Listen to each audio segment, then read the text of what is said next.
যাদেরকে হুজুর বলে টিটকারি করেন, ইসলাম বিদ্বেষী শাহবাগীদের প্রচারতাদেরকে সরিয়ে প্রকৃত ইসলামপন্থীদেরকে এখানে জায়গা করে দিতে হবে। তবলিগ করাকে পিছিয়ে পড়া মানুষ মনে করেন। তারা বলেন পৃথিবীর মানুষের জ্ঞান বিজ্ঞান কোথায় আর আমাদের হুজুররা কোথায়। থানায় যাওয়ার পরে দেখবেন মাদকাসক্ত এবং বিভিন্ন ধরনের চুরির মামলায় নন হুজুর কয়জন আর হুজুর কয়জন। ছাত্র জনতা সাধারণ মানুষের তৌহিদি জনতার উপর প্রতিষ্ঠিত বর্তমান যে সরকার, সেই সরকারের কাছে আমাদের অনেকগুলি প্রত্যাশার একটি প্রত্যাশা হচ্ছে যে আমাদের যে শিক্ষা, সেই শিক্ষা সংস্কার করতে হবে এবং শিক্ষা সংস্কারে যেই সকল কমিটি করা হয়েছে সেই জায়গাগুলিতে আলেম এবং ইসলামপন্থী, ইসলাম তাহজিব তামাদ্দুনকে ধারণ করেন এরকম ব্যক্তিদেরকে অন্তর্ভুক্ত করতে হবে।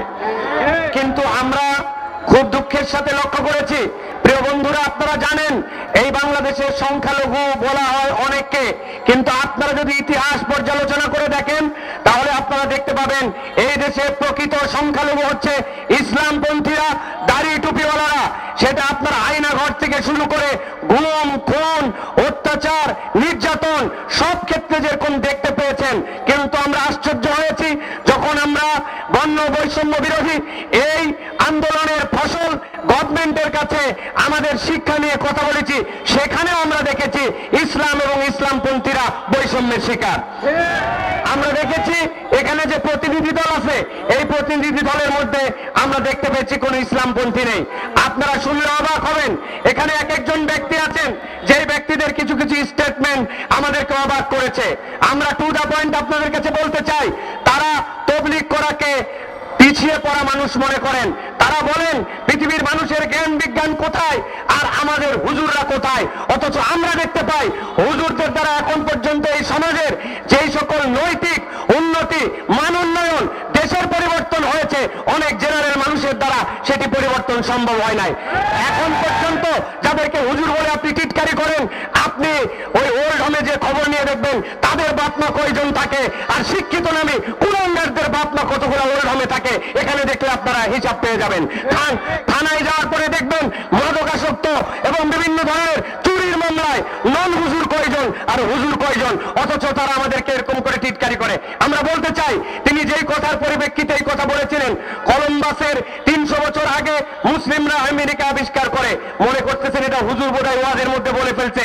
কিন্তু আমরা যদি দেখি ইউসুফ মুয়ে থেকে শুরু করে মিডিয়া এন্ড পলিটিক্যাল কমিউনিকেশনের মদিনা বিশ্ববিদ্যালয়ের ডক্টর খালেদ আবু আল খায়ের সহ পৃথিবীর সকল বিজ্ঞানীরা তারা কথা বলেছেন, আপনার যোগ্যতা থাকলে একাডেমিক কোনো বিষয়ে, জ্ঞানের কোনো বিষয়ে জ্ঞান দিয়ে উত্তর দিবেন। আপনি সেখানে হুজুরকে টেনে এনে এখানে বৈষম্য তৈরি করেন এবং আপনার দ্বারা এই ক্রিটিসাইজ গুলো প্রকাশ হয়। এরকম লোককে দিয়ে আপনি কিভাবে ভাবলেন যে ইসলামপন্থীদের আশা আকাঙ্ক্ষার শিক্ষা ব্যবস্থার পুনর্বিন্যাস এবং পুনর্মূল্যায়ন হবে? এই জন্য আমরা বলবো এই সকল চিহ্নিত ইসলাম বিদ্বেষী শাহবাগীদের প্রচারতাদেরকে সরিয়ে প্রকৃত ইসলামপন্থীদেরকে এখানে জায়গা করে দিতে হবে। আমরা আরো আপনাদের কাছে বলতে চাই, 2-3টা বিষয় খেয়াল করেন। নিউটনের যে 3টা সূত্রের কথা বলা হয়, এই 3টা সূত্রের মধ্যে প্রথম সূত্রের ব্যাপারে 600 বছর পূর্বে ইবনে সিনা তার আল ইস্তাহারাতের মধ্যে উল্লেখ করেছেন। হিবাতুল্লাহ আল বাগদাদি 500 বছর পূর্বে তার দ্বিতীয় সূত্রের ব্যাপারে কথা বলেছেন। ইবনে হাইসাম, যিনি মুসলিম পণ্ডিত ছিলেন, ইবনে হাইসাম তার আল মানাজারের মধ্যে কথা বলেছেন। ফখরুদ্দিন রাজির আল মাবাহিসের মধ্যে এই সকল সূত্রের কথা বলা আছে। আপনি যদি মনে করেন যে আপনি বিজ্ঞান চর্চার যুগে বিরাট বড় অবদান রেখেছেন, আমরা বলতে চাই যাদেরকে হুজুর বলে টিটকারি করেন তাদের বই, পুস্তক, মেডিকেল, দর্শন এইগুলো পড়ে আপনারা জ্ঞানবান হয়েছেন, আর হওয়ার পরে এখন হুজুরকে আপনি টিটকারি করেন। আমরা এই জন্য আপনাদের কাছে বলতে চাই যে জ্ঞানকে খণ্ডন করবেন জ্ঞান দিয়ে, কোন রকম বিষয় দিয়ে নয়। আমরা একটা কথা বলতে চাই, শিক্ষা ব্যবস্থায় যে সকল অবগতন হয়েছে এর মধ্যে অন্যতম শিক্ষকদের কোনো এখন ট্রেনিং নাই। ছোটবেলার একটা গল্প আপনাদেরকে বলাই, ভালো করে খেয়াল করেন। এক ক্লাসে 50 জন শিক্ষার্থী, 50টা সাদা বেলুন শিক্ষক তার হাতে দিয়েছিলেন। হাতে তাদের কলম ছিল, বলা হয়েছিল তোমাদের প্রত্যেকের নামের মধ্যে লিখো। লেখার পরে টিচার বলেছেন সামনের সব বেলুনগুলো তুমি ঝুলিয়ে রেখে দাও। সব বেলুনগুলো ক্লাসরুমের মধ্যে ফেলে দেওয়া হয়েছে। এবার বলা হয়েছে কার বেলুন কোনটা, সেই বেলুনটা তোমরা ওইখান থেকে বের করার চেষ্টা করো। ছেলে পেলে হুড়াহুড়ি করে একজন আরেকজনের বেলুন খুঁজে পায় না, বেলুন উল্টা ফেটে যায়। টিচার তখন বলছেন থামো, আমি তোমাদেরকে একটা পদ্ধতি বলে দেই। তোমার সামনে যেই বেলুনটা আছে ওই বেলুন তুমি হাতে নাও, নেওয়ার পরে দেখো কার নাম লেখা আছে, তার নাম লেখা নাই, কিন্তু যার নাম লেখা আছে তাকে সে চেনে, বলল যার নাম লেখা আছে এখন তার হাতে দিয়ে দাও। 5 মিনিটের মধ্যে সমাধান হয়ে গেছে, বেলুন ফাটে নাই, সকলেরটা সকলে পেয়ে গেছে।